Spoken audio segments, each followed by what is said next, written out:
14 अगस्त 2018 महाराष्ट्र का एक auto driver एक अनजान आदमी के साथ एटीएम के अंदर घुसता है। जैसे ही वो एटीएम में कार्ड डालकर अपना कोड एंटर करता है तो एटीएम से एक साथ पैसों की बारिश होने लग जाती है। लेकिन जो अनजान आदमी उसके साथ आया था वो पीछे से उसकी कैमरा में शूटिंग कर रहा था, क्योंकि उस ऑटो वाले से बोला गया था कि यहाँ पर एक मूवी की शूटिंग चल रही है जहाँ तुम्हें सिर्फ एक्टिंग करनी है पैसे निकालने की, और ये एक सेट की लोकेशन है। अब पैसे कलेक्ट करते करते ऑटो रिक्शे वाला सोचता है कि शॉट एकदम बढ़िया आया होगा जिससे कि मैं भी अब मूवी में आ पाऊंगा। लेकिन तभी वो अनजान आदमी सारे पैसे लेता है और वहां से चला जाता है। लेकिन ये तो बस शुरुआत थी। एग्जैक्ट इसी टाइम पर दुनिया के 28 अलग अलग देशों में हजारों लोग बिल्कुल इसी तरह एटीएम से पैसों की बारिश करवा रहे थे, और सिर्फ कुछ ही घंटों में इंडिया की सबसे पुरानी बैंक से 94 करोड़ रुपीस गायब हो जाते हैं। ये कहानी है इंडिया की सबसे जीनियस बैंक चोरी की, जिसके चोर आज भी फ्री घूम रहे हैं।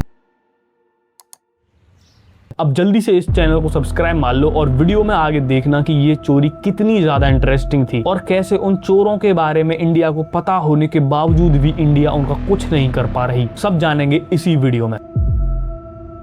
कहानी शुरू होती है चोरी के 5 महीने पहले, यानी 19 मार्च 2018 को। राहुल पुणे की कॉस्मोस कोऑपरेटिव बैंक का एक आईटी ऑफिसर था। जब 19 मार्च को राहुल अपनी बैंक में आकर नॉर्मल ईमेल्स चेक कर रहा था, तभी उसे इनबॉक्स में एक ऑफिशियल सा दिखने वाला ईमेल दिखता है। राहुल ने ज्यादा ना सोचते हुए उस मेल में जाकर एक इंटरनल लिंक पर क्लिक कर दिया। जिस लिंक पर क्लिक करके जो डॉक्यूमेंट खुला था उसमें राहुल को कुछ खास नहीं मिलता, इसीलिए वो उसे इग्नोर कर देता है। लेकिन राहुल को नहीं पता था कि वो नॉर्मल सी दिखने वाली लिंक ने 112 साल पुरानी कॉस्मोस बैंकिंग नेटवर्क में घुसने के सारे रास्ते खोल दिए हैं। अब जिन हैकर्स ने ये लिंक भेजी थी वो आपको वीडियो में आगे पता चलेगा ये कौन थे। लेकिन अब वो उस बैंकिंग नेटवर्क पर शिकारी की तरह चुपचाप नजर गड़ाए बैठे थे, जिसके बाद उन्होंने हफ्तों तक उस बैंक की निगरानी करी, साथ ही पूरे बैंकिंग सर्विस की स्टडी करी और ढूंढ निकाली बैंक में एक कमजोर कड़ी, जिससे कि वो अगले कुछ दिनों में इसी बैंक से 94 करोड़ रुपीस निकालने वाले थे। वो कड़ी थी एटीएम स्विच। अब एटीएम स्विच को समझने के लिए पहले समझते हैं एटीएम काम कैसे करता है। जब आप एटीएम में कार्ड डालते हो और एंटर पिन करते हो तो एटीएम रिक्वेस्ट भेजता है एटीएम स्विच को। एटीएम स्विच मिडिलमैन होता है एटीएम और कोर बैंकिंग सिस्टम यानी सीबीएस के बीच। सीबीएस मानो की बैंक का दिमाग है जो आपकी लिमिट और बैलेंस चेक करता है। लेकिन यही हैकर्स ने एक ऐसी चीज कर दी जहां पर कोई बैंक वाला इसे सोच भी नहीं सकता था। उन्होंने बैंक के रियल स्विच के साथ ही शैडो स्विच यानी एक प्रॉक्सी स्विच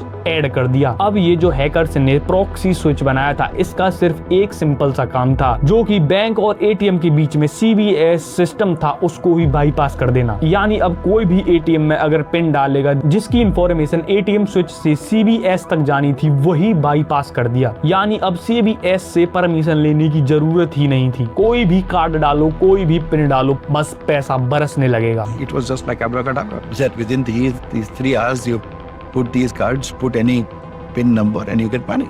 मगर ये भी हैकर्स के हाथ में था कि कब इसे एक्टिवेट करना है। लेकिन अब यहाँ पर आती है एक सबसे बड़ी प्रॉब्लम। एटीएम्स में लिमिटेड पैसे होते हैं। अगर उन्हें करोड़ों रुपए चुराने हैं तो उसके लिए चाहिए बहुत सारे लोग। जिस प्रॉब्लम को सॉल्व करने के लिए हैकर्स जाते हैं डार्क वेब पर और वहां पर उन्हें मिलता है एक बिग बॉस नाम का आदमी। अब बिग बॉस के पास क्लाउड कार्ड बनाने का सेटअप था और उसके पास पूरी दुनिया भर में मनी म्यूल्स भी थे। मनी म्यूल्स से आप समझ सकते हैं कि स्लीपर्स से जिनको कुछ पैसे दो और कुछ भी काम करवा लो। अब हैकर्स के पास कॉस्मो बैंक का एक्सेस तो था ही पहले से, जहां से हैकर्स ने 9 साल पुराने स्टोन कार्ड का डेटा बिग बॉस को भेज दिया। अब यहाँ से काम शुरू होता है बिग बॉस का। बिग बॉस ने उस डेटा से 450 क्लोन कार्ड डेवलप किए, जिन कार्ड्स को उसने अलग अलग 28 कंट्रीज में अपने लोगों के पास भेज दिया, जिनमें से कि कुछ लोगों को पर्दे के पीछे रखा गया और उन्हीं में से कुछ लोग तो ऐसे थे कि जिन्हें बोल कर लाया गया कि वो एक फिल्म की शूटिंग में जा रहे हैं। They were told that they are going for a film shoot. This is kind of money heist, you know. Yeah, these guys were told that they are about to participate in a film shoot and they are going to Kolhapur for that. जैसे कि कहानी की शुरुआत हुई थी उस auto driver से। अब समय था इस चोरी को अंजाम देने का, यानी 11 अगस्त 2018। हैकर्स ने टाइमिंग बिल्कुल परफेक्ट चुनी। सैटरडे आफ्टरनून, जब बैंक का आधा स्टाफ छुट्टी पर होता है और आधा स्टाफ अपने सैटरडे को सेलिब्रेट करने की प्लानिंग बना रहा होता है। Exact time 3 PM hackers proxy switch को लाइव कर देते हैं और अगले ही सेकंड बिग बॉस का बिछाया हुआ जाल पूरी दुनिया भर में ATM से पैसे निकालना शुरू कर देता है। कार्ड डालो, रैंडम पिन एंटर करो और पैसे बैग में भर के निकल जाओ। इंडिया में बैंक को, पुलिस को, किसी को भी कानो कान खबर नहीं थी, लेकिन तभी US में वीजा फ्रॉड कंट्रोल रूम में रेड अलार्म बजने लगा। हजारों ट्रांजैक्शन एक ही साथ कॉस्मो बैंक के बैंक कार्ड से हो रहे थे। वीजा ने कॉस्मो बैंक को अलर्ट अलार्म भेजा, लेकिन बैंक के सिस्टम पर सब कुछ नॉर्मल दिख रहा था, क्योंकि जो हैकर्स बैंक के सिस्टम के अंदर बैठे हुए थे वो सभी अलार्म्स को रिमूव कर दे रहे थे। जब तक US और वीजा ने पूरा सिस्टम शट डाउन किया तब तक 2 घंटे और 13 मिनट हो चुके थे। हैकर्स फिल्मी स्टाइल में बैंक से 94 करोड़ रुपए ले उड़े। अब आप सोचो कितना डैमेज हुआ होगा। 12,000 इंटरनेशनल ट्रांजैक्शन, 2,849 डोमेस्टिक ट्रांजैक्शन, पूरा 80.5 करोड़ रुपए हवा में गायब। लेकिन अब आप कहोगे कि मैंने कहानी की शुरुआत में तो 94 करोड़ बताया था। रुको, अभी वीडियो अभी बाकी है भाई। अभी बैंक इस सदमे से उभरा ही था कि 2 दिन बाद मंडे 13 अगस्त को हैकर्स ने बैंक पर दोबारा अटैक किया और इस बार उन्होंने ATM का यूज नहीं किया, बल्कि सीधे स्विफ्ट सिस्टम का इस्तेमाल किया और डायरेक्ट 13.92 करोड़ रुपए हांगकांग के एक अकाउंट में ट्रांसफर कर लिए। अब हो गए ना टोटल 94 करोड़ रुपए। इसी बात पे सब्सक्राइब मार दो। लेकिन अभी आगे सुनो, यहाँ से एंट्री होती है महाराष्ट्र के cyber crime officer general Brajesh Singh की,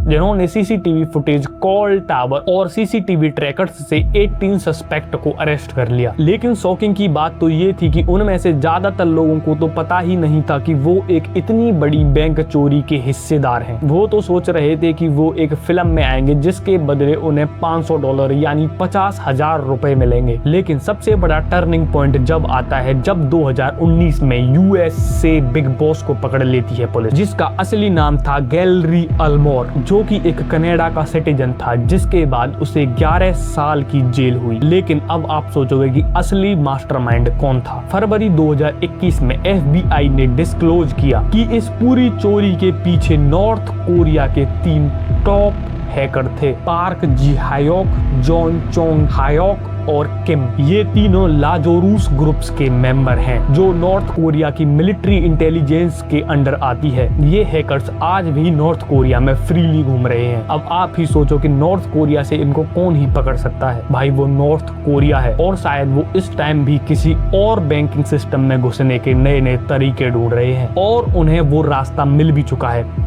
उनसे बचना है ना, तो इस चैनल को सब्सक्राइब कर दो, आप बच जाओगे उनसे। ऐसी ही वीडियो पसंद आए तो कमेंट में बता देना और मैं ऐसे ही अनटोल्ड हाइस्ट वीडियोस बना सकता हूँ आपके लिए। बाय।